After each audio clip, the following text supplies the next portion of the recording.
अस्सलाम वालेकुम स्टूडेंट्स। आज हम चैप्टर 12 के क्लास 10 के न्यूमेरिकल्स हल करेंगे। इसमें टोटल हमारे पास 8 क्वेश्चंस हैं, 8 न्यूमेरिकल्स है और इसमें हम आज इस वीडियो में 4 हल करेंगे, फिर अगली वीडियो में हम 4 हल करेंगे। तो पहला न्यूमेरिकल है 1.5 centimetre high object is placed 20 centimetre from a concave mirror with radius of curvature 30.0 centimetre. Object की हाइट दी है 1.5 सेंटीमीटर है और ये 20 सेंटीमीटर की दूरी पर कनकेव मिरर से रखा गया है और इस कनकेव मिरर का रेडियस ऑफ कर्वेचर 30 सेंटीमीटर है। आपने क्या मालूम करना है? Determine the position of the image, image की पोजीशन आपने मालूम करनी है, और बी इट्स साइज, और इसकी साइज मालूम करनी है, और इसके साथ आल्सो ड्रा द रे डायग्राम, और रे डायग्राम भी आपने ड्रा करनी है। तो देखिए, सबसे पहले height of object H O दिया है 1.5 centimetre, distance of object D O 20 centimetre, radius of curvature R is equal to 30 centimetre.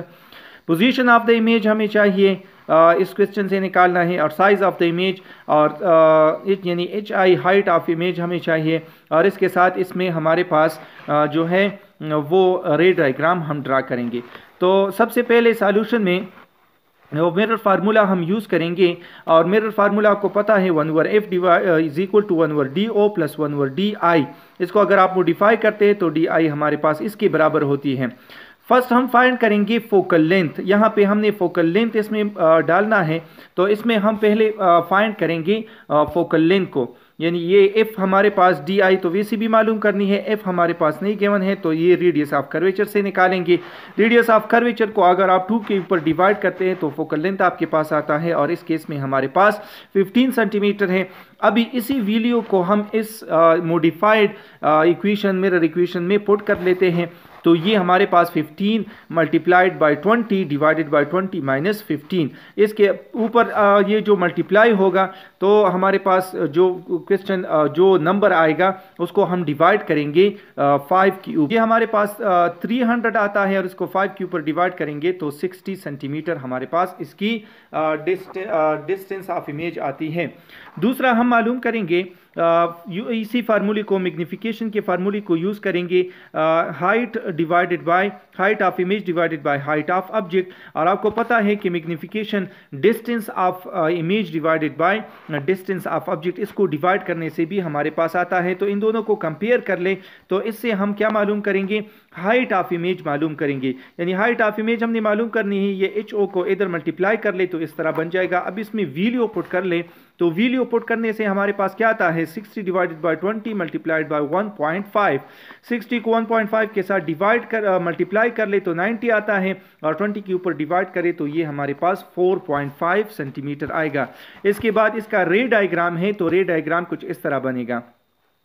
ये हमारे पास ए बी जो है ये इमेज है, सॉरी ये ऑब्जेक्ट है, और इससे जो रेज निकलती है वो टकरा के हमारे पास वापस आती है। यहाँ पे जो बी और ए लिखा है ये कंप्लीमेंट इसके ऊपर है, तो ये हमारे पास इसका इमेज बना हुआ है। ये कैपिटल सी हमारे पास इसका रेडियस ऑफ कर्वेचर है, और ये एफ हमारे पास फोकल लेंथ है। तो इसका जो रे डायग्राम है कुछ इस तरह बनेगा। बढ़ते हैं क्वेश्चन नंबर 2 की तरफ। इसमें क्वेश्चन नंबर 2 हमारे पास कुछ इस तरह है। अ candle of height 8 centimetre is located at distance of 300 millimetre from a convex mirror. एक कैंडल है जिसकी हाइट 8 सेंटीमीटर है, उसको 300 मिलीमीटर कन्वेक्स मिरर से दूर रखा गया है। It's virtual image is found behind the mirror at a distance of 3 centimetre from the pool और वर्टेक्स। पूल या वर्टेक्स के पीछे जो है 3 सेंटीमीटर पीछे इसका वर्चुअल इमेज बनता है। इस कैंडल का find the focal length of the mirror and height of the image found. जो इमेज का हाइट है एच आई आपने मालूम करना है, और दूसरा जो है वो फोकल लेंथ आपने मालूम करना है। तो हाइट ऑफ ऑब्जेक्ट 8 सेंटीमीटर है, डिस्टेंस ऑफ ऑब्जेक्ट 300 मिलीमीटर है, इसको हम कन्वर्ट करेंगे सेंटीमीटर में, तो आपने इसको 10 के ऊपर डिवाइड करना है, तो ये हमारे पास क्या आएगा? 30 सेंटीमीटर हमारे पास आ जाएगा। डिस्टेंस ऑफ इमेज जो है वो हमारे पास डी आई माइनस 3 सेंटीमीटर है। ये पीछे बनता है, यहाँ पे जो हमें दिया हुआ है पोल या वर्टेक्स की पीछे बनता है 3 सेंटीमीटर, तो इसको हम इमेज माइनस 3 सेंटीमीटर हम। अच्छा, अब रिक्वायर्ड क्या है? रिक्वायर्ड हमारे पास फोकल लेंथ मालूम करनी है, इस मिरर की, और हाइट ऑफ इमेज जो बनती है वो हमने मालूम करनी है। तो आप लोगों को पता है यही हम यूज़ करेंगे, जो हमारे पास फार्मूला है उसको हम यूज़ करेंगे। इसको यूज़ करने से इसमें डायरेक्ट जो है वो वैल्यू पुट कर लें। ये आ गया हमारे पास 1/f equal to 1/do plus 1/di। 1/f ये फोकल लेंथ ही हमने मालूम करना है, तो इसको आप मॉडिफाई नहीं करेंगे, इसी तरह आपने इसमें वैल्यू पुट करनी है।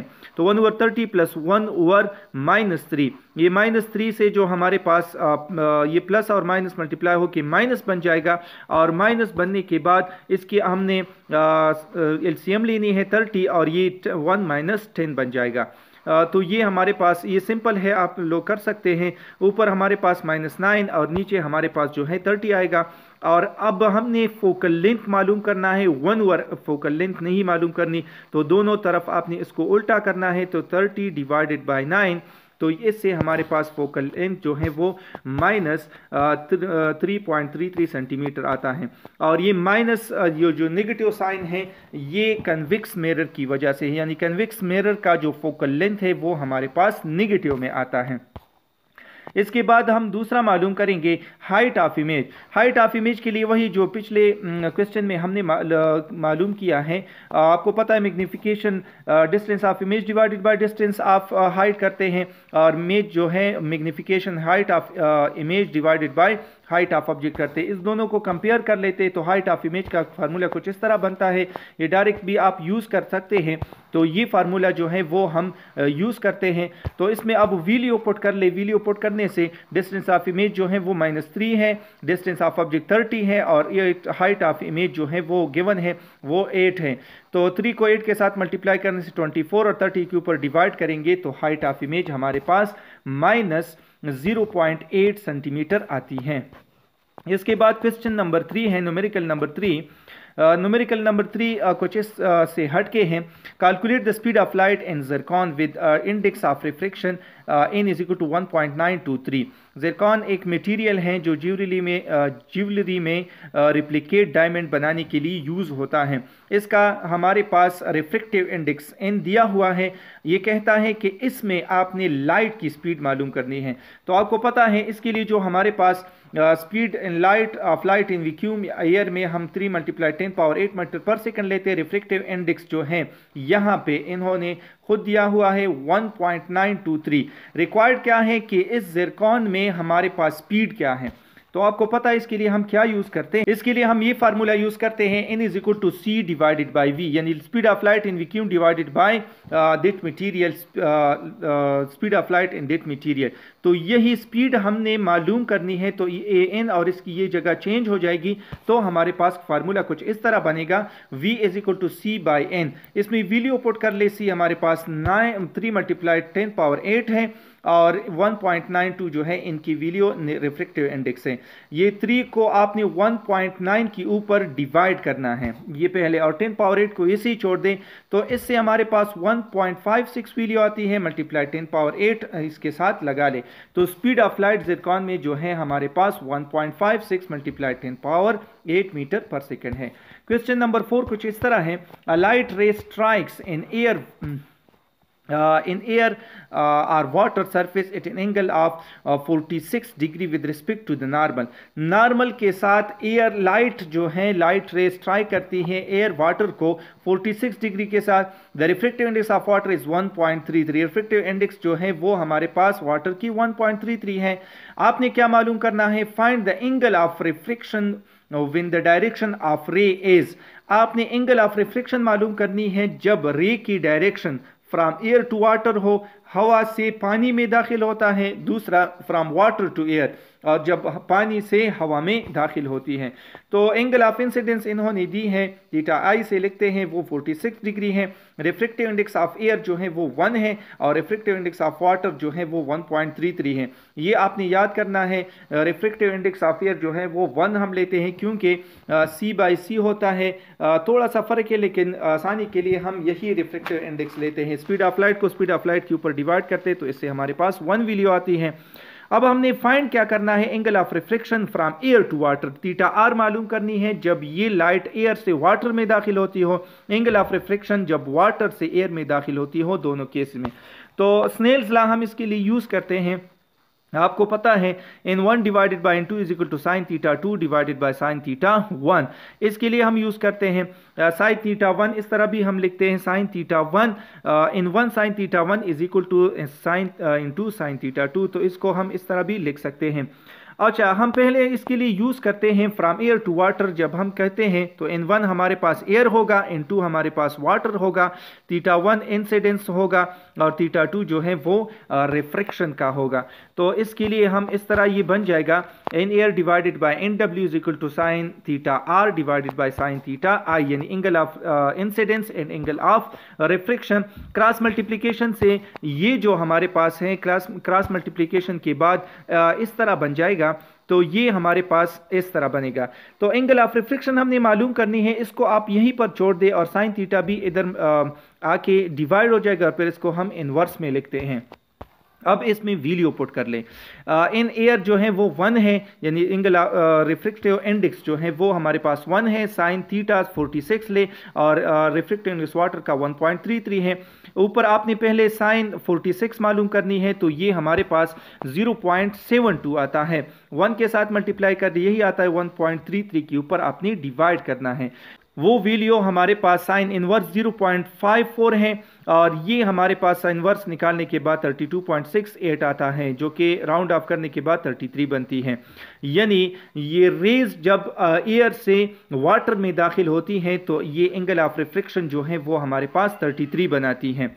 अब हम मालूम करेंगे जब यही वाटर से एयर में दाखिल होती है, तो इसके लिए n1 जो है इसके अपोजिट बन जाएगा, n1 जो है वो nw इंटू हमारे पास रिफ्रैक्टिव इंडेक्स एयर का, थीटा 1 एंगल इंसिडेंस और थीटा 2 जो है वो एंगल ऑफ रिफ्लेक्शन बन जाएगा। यही कुछ जो हमने ऊपर किया है आपने उसी तरह करना है, लेकिन इसमें सिर्फ आपने उसको उल्टा कर लेना है। ये सारे स्टेप देख ले, उसी तरह है।